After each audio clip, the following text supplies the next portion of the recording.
Hey toy fans, Aaron here. Today finally taking a look at the Vintage Collection release of the Tatooine Skiff. This is a shared exclusive available online at various e-tailer sites and retails for $39.99, or we'll just call it an even $40. As you can see, here's a look at the packaging. It's everything you expect the Vintage Collection to be. Star Wars Return of the Jedi logo top and center. Contained with that silver racetrack in the middle, you're getting a nice image of the toy with a handful of figures on it. I gotta say, I can account for the majority of these figures that have been released, but what's throwing me is the Luke Skywalker that they're showing here. I don't recall this particular figure ever seeing a release. It's got a brown belt, looks like it's separately sculpted. The hair is parted in a different direction. But anyways, that's probably another subject. As far as the image though, it is looking fantastic. You can see the sail barge in the upper right corner off in the background. Left side of the packaging shows off some various details that you're getting with the skiff, that you got some removable panels and other various details on the vehicle. Right side of the packaging shows off your adjustable rudders and that you can store some accessories on the sides of the railing. Top of the packaging shows off your pilot area, the fact that you got a plank that can extend out, and that you can dangle a Lando Calrissian off the side of the railing. On the bottom, it shows off that you can adjust the angle of the tilt for that ship as it stands on the display base. And then on the back side, pretty much the same image you're getting on the front. This time though, top right side, you're going to get that Star Wars Vintage Collection logo, and then everything's just raised up a bit more so that they can print off the legal information along the bottom. Taking a look at the insides, when you slide this thing out of the packaging, everything seems pretty well packaged here. As you can see, the skiff itself does take up the width of the box, but your thinner pieces, your rudder and the little spike that comes off it, I don't think you're going to have to worry about getting one where these are warped. It seems to be pretty well placed in here. Obviously, you do have some assembling to do, and there are some instructions on the bottom side of that skiff within the box to help you out with that. But that assembly is pretty straightforward. Just insert the clear plastic pegs into that sand display base. As you insert those, you're just going to want that angle going towards the curved part of that sand base as you see here. Then you snap the vehicle on the top of that. The fins of the rudders do pretty much look identical, but what you're going to want facing inside are these little circle indents that you see on the pieces here. That's going to help you identify your left and right. Snap the coordinating piece on for the rest of the rudder and then attach those to the side of the vehicle. You're going to attach your piloting console. These two little hoses that come down from the front, they're very soft and they just rest inside the two holes on the top of the deck. You do need to attach the railings to the top of the body, both in the back, in the middle, and in the front. You do get two railings for the side where the plank is on, and I'll go through that later. But once you snap those into position, you're good to go. And I gotta say, this is a fantastic looking vehicle. This isn't the first skiff that we've had released in the modern line. We did get a Power of the Force one that was released in 2000 as a Target exclusive. And later they did reuse that mold for the Legacy Collection Battle Pack, which I think was also a Target exclusive if I remember correctly. But I will throw those two ships side by side. And just to be clear, this is the 2000 release of the skiff that you're seeing here. This newer vehicle does come in at 16.5 inches wide, whereas that older vehicle was only 14 inches wide. So you're definitely getting a lot more room on the deck to play with. The deck itself on that 2000 release, also at its widest point, was only 3 1/4 inches wide, whereas on this new release, it's about 4 inches. So if you do have that earlier release of the skiff, you already know that things were very tight to get your figures to fit in here the way you wanted. Definitely not going to have that problem on this newer release. There are some playability features that are a little bit different between the two vehicles. I'll save all those details of what that older skiff has to offer for a later review. But focusing in just on this newer release, as I mentioned, things really are looking fantastic. It's got a beautiful paint job to the entire body, both the exterior and the interior. And as far as I can tell, it seems pretty darn screen accurate to me. The coloring is pretty darn close to Jabba's sail barge. It would take me much longer to get this video out if I were to pull out my whole sail barge.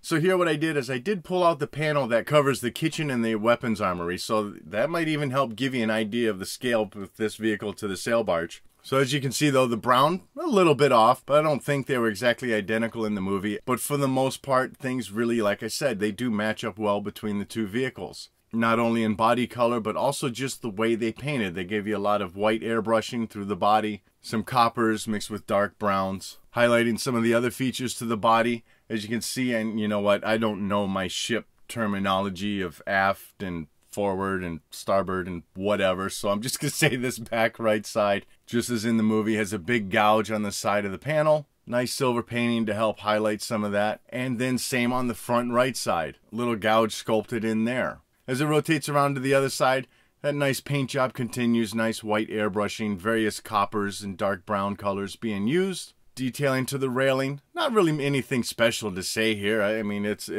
detailed well, nice painting to it, and everything is staying pretty nice and straight and holding into place. Along the back of the vehicle, you got great engine detailing being done here. As you see when we expose some of the interior panels of the vehicle, they've got engine pieces painted out in a gold color, and they carried that through on this back side. So nice consistency there. On the bottom of the vehicle, pretty basic sculpting going on here. Simple lines running around the side of the body and wrapping around along the front, but at least things have a polished look here. It's nice and finished off. The base it stands on is quite sturdy. Nice clear plastic to just, you know, kind of help make it appear like it's hovering. I don't think it's really full in any one, but it does certainly look nicer than having it be a solid plastic piece, you know, going down to the sand. And speaking of that sand, nicely sculpted plastic here. Pretty decent paint job too. Overall, a nice light tan color with just some darker splotches of brown mixed in there. Nice gritty look to it. It holds the ship well. Everything remains well balanced. Taking a look at the interior of the vehicle, things really continue to shine here. At the front of the vehicle, down on the deck itself, you got some golden color pipes, maybe some vent or a filter of some sort sculpted in along the sides. Nice wash to that to help age that up a bit. At the very front of the ship, you can see a little air vent in there. Nice golden copper color to that, and as I recall, matches up well with what they did for the interior of the sail barge. Just off on the left side, you got two slots where you can insert various force pikes or vibro axes into there.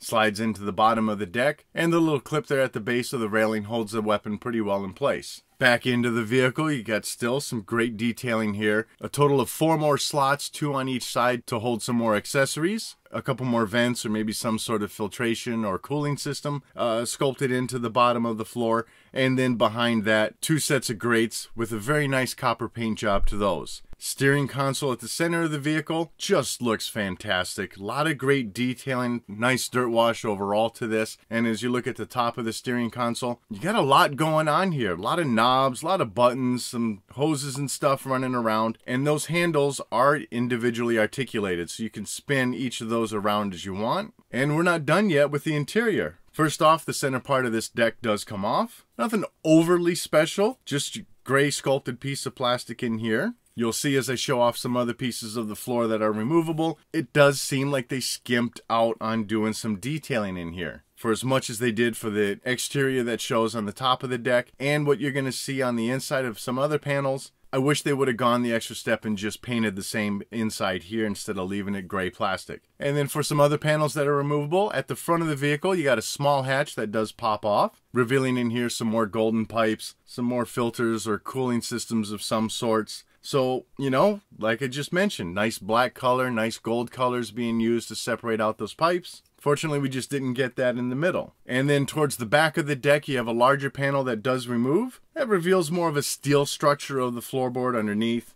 I'm quite okay with there not being any special painting on that part because it is what it is. It looks like the framing of a vehicle, but in there, a lot of engine components being sculpted and detailed out and still using that gold color with a lot of dirt wash applied. So you can really tell or get a sense that there's a lot going on the insides of this vehicle. Backside of this panel, just a tiny amount of sculpting going on, but you do have some dirt wash, so it is looking a little greased up, a little dirty. Nothing really spectacular to show, just thought I'd show that off in case you're interested. For some playability features, you're certainly going to be able to recreate some of the fun moments from the movie. You have a plank off to the side that you manually extend out yourself. Not a whole lot to brag about for the sculpting, but I gotta say, it does look like what we saw in the movie. And then you can swap this railing on the right side of the vehicle out and replace it for another one that you get that is battle damaged, or I should say that the railing is broken, it's bent down. Pre-sculpted this way, it's nothing you're going to be able to mess with. And it has a golden color rope dangling off the side. Once again, that is also pre-sculpted and molded in this design.